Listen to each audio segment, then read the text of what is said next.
Hello students, आज के video में डिस्कस करेंगे हम निर्देशांक रूपांतर समीकरण में जो हमारा थर्ड टाइप था वो डिस्कस करने वाले। देखिए थर्ड टाइप क्या है, निश्चित कोण से झुके निर्देश तंत्र में रूपांतर समीकरण। इस पर मतलब क्या है कि इस बार हम रूपांतर समीकरण निकालेंगे, लेकिन हमारा निर्देश तंत्र क्या होगा, एक निश्चित कोण पर झुका हुआ होगा। पहले ये डायग्राम आपके पास है, इस डायग्राम को मैं समझा देता हूँ आपको। तो यहाँ बना हुआ है, एक बार वापस बनवा के मैं समझा देता हूँ ताकि आपको अच्छे से समझ में आ जाए। तो देखिए इधर ये बना भी हुआ है, साथ साथ इसको भी देखते रहिए, इसको भी देना। सबसे पहले देखिए आपका निर्देश तंत्र क्या है हमारे पास। मान लिया हमारे पास एक निर्देश तंत्र है, ये कौन सा माना आपने, ये एस निर्देश तंत्र है, एस। और ध्यान रखिएगा कि ये जो टॉपिक है ना हम दो तरीके से निकालेंगे। पहला हम निकालेंगे किसके लिए, 2D के लिए, द्विमीय के लिए, और फिर निकालेंगे 3D के लिए। तो पहले आज की वीडियो में डिस्कस करेंगे 2D के लिए, आगे वाली वीडियो में डिस्कस करेंगे 3D के लिए। तो देखिए हमारा निर्देश तंत्र क्या है, या कोई हमारा निर्देश तंत्र हमने मान लिया क्या है, एक्स।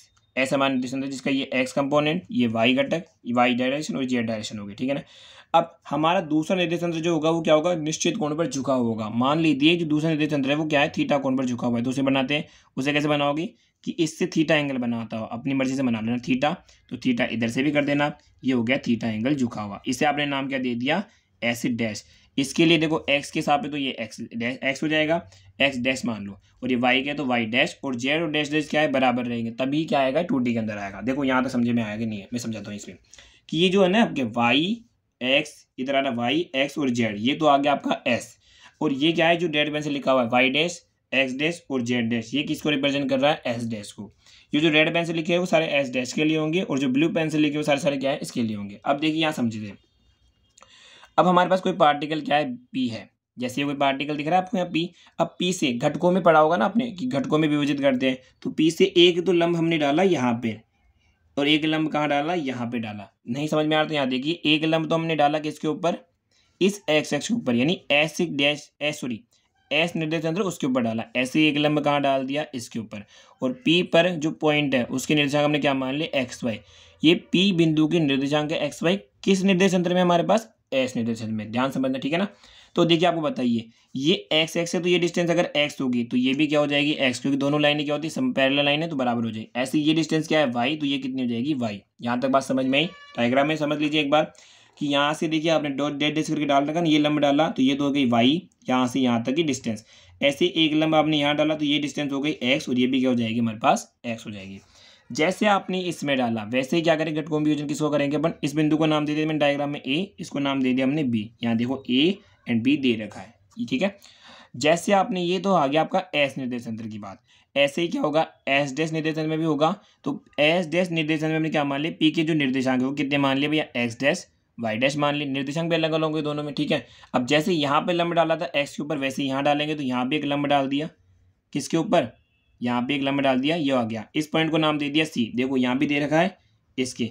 अब ये जो है ना, और एक लंब हमने कहाँ डाल दिया, ऐसे डालोगे किसके ऊपर, भाई इसके ऊपर तो डाल ही दिया, ऐसे एक डालोगे इसके ऊपर भी, यहाँ भी डालेगा, इसको नाम दे दो डी। अब देखो ये क्या है, एक्स, तो एस के लिए डिस्टेंस हमने क्या मान ली, इसको मान लेंगे एक्स डैश। एस के लिए डिस्टेंस कितनी मान ली हमने, एक्स डैश, इसके लिए हो जाएगी। तो आपकी यहाँ से यहाँ तक की जो डिस्टेंस है वो कितनी मान लोगे आप, एक्स डैश। यहाँ लिख भी सकते हो, मैंने लिखा नहीं ताकि डायग्राम थोड़ा क्लियर रहे। तो यहाँ से हमारे पास जो ओ से सी की डिस्टेंस है वो कितनी मान ली अपन ने, एक्स डैश।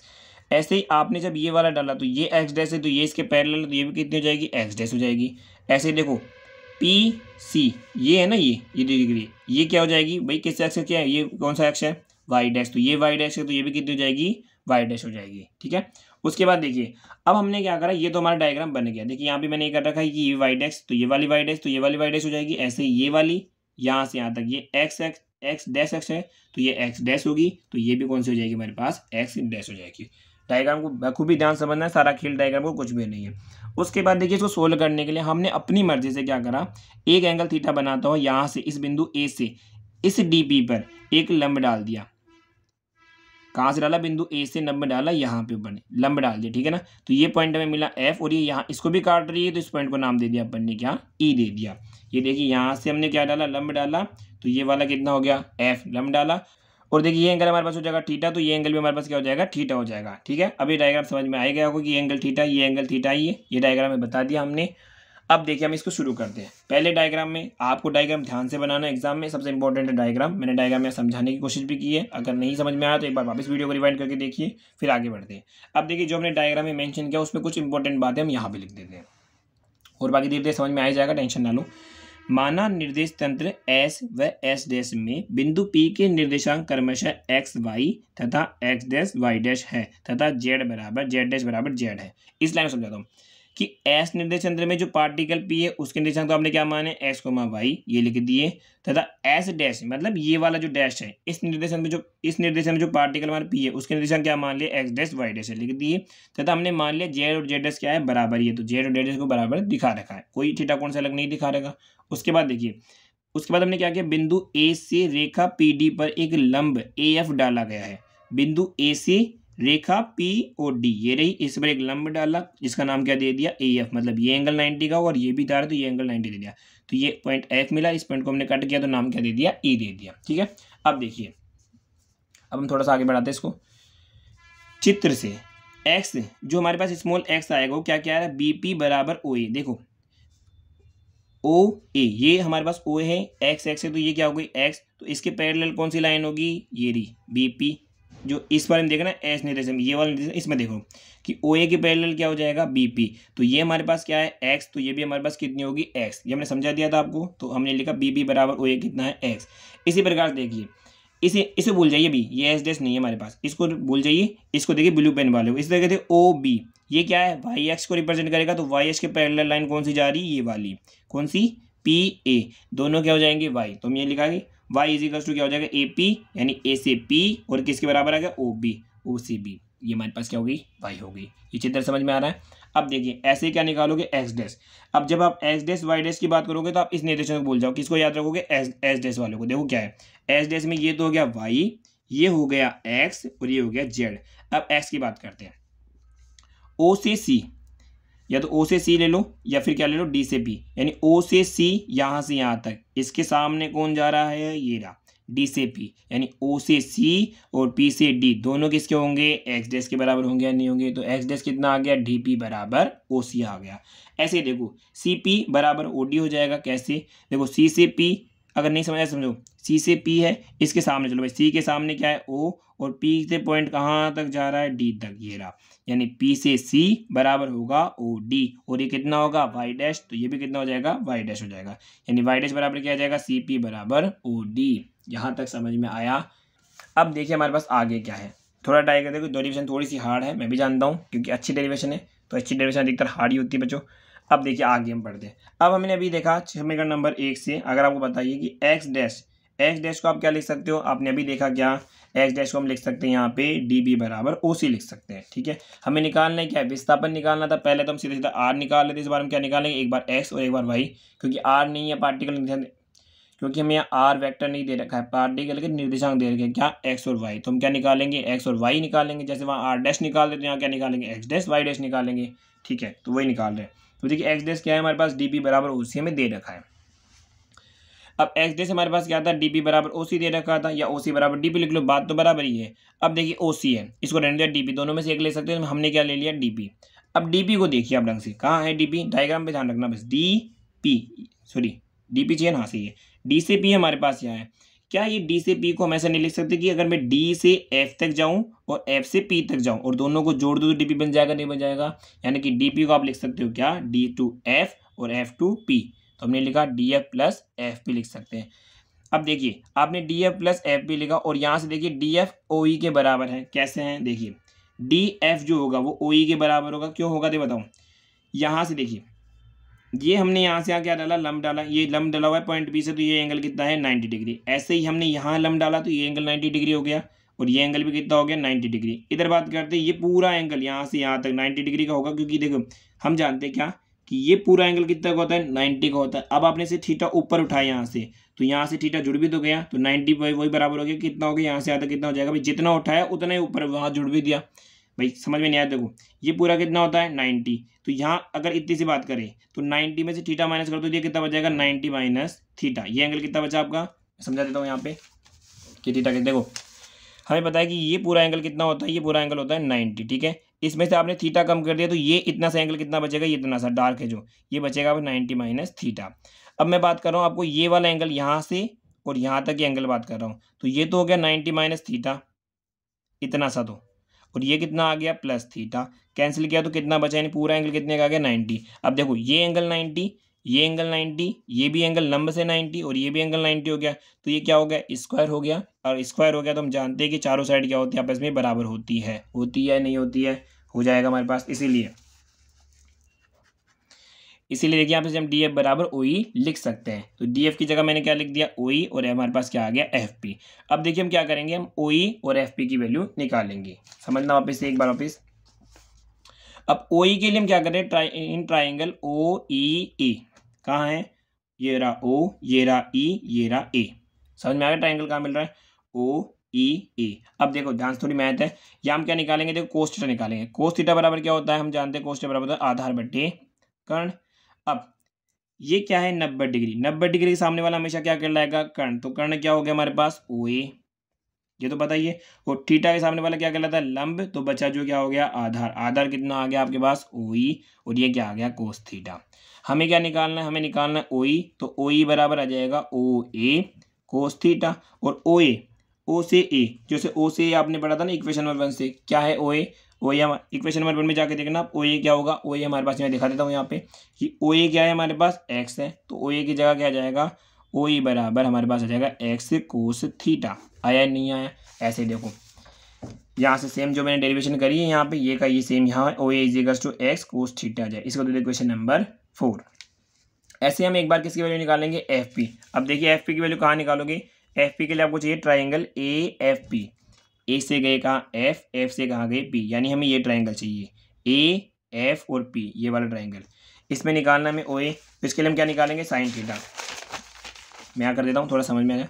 इसके लिए हम क्या निकालेंगे, साइन थीटा। अब साइन थीटा बराबर क्या होता है, लंब बटा कर्ण होता है। ध्यान समझना यहाँ पे, ये क्या है, 90 डिग्री। 90 डिग्री के सामने वाली ये वाली भुजा कौन सी, पी ए, क्या हो गई आपकी, कर्ण हो गई। तो यहाँ तो साइन थीटा लिखोगे हुए, पहले कर्ण लिखो। थीटा के साथ 90 डिग्री के सामने वाली भुजा कौन सी है, पी से ए, ये क्या हो गई आपकी कर्ण। तो पी ए आपकी कर्ण हो गई कर्ण, क्या ए पी बोल दो। अब ये तो कर्ण हो गई, और थीटा हमारे पास ये रहा। थीटा के सामने क्या होता है, लंब। लंब क्या हो गया हमारे पास, एफ पी। लंब आ गया हमारे पास एफ पी। तो यहाँ से आ जाएगा F P is equals to क्या आ जाएगा, पी ए साइन थीटा हमारे पास आ गया। अब देखिए, अब पी ए बोलो चाहे ए पी बोलो, पी ए बोलो, पी ए बोलो चाहे ए पी बोलो, क्या है इसकी वैल्यू, वाई है।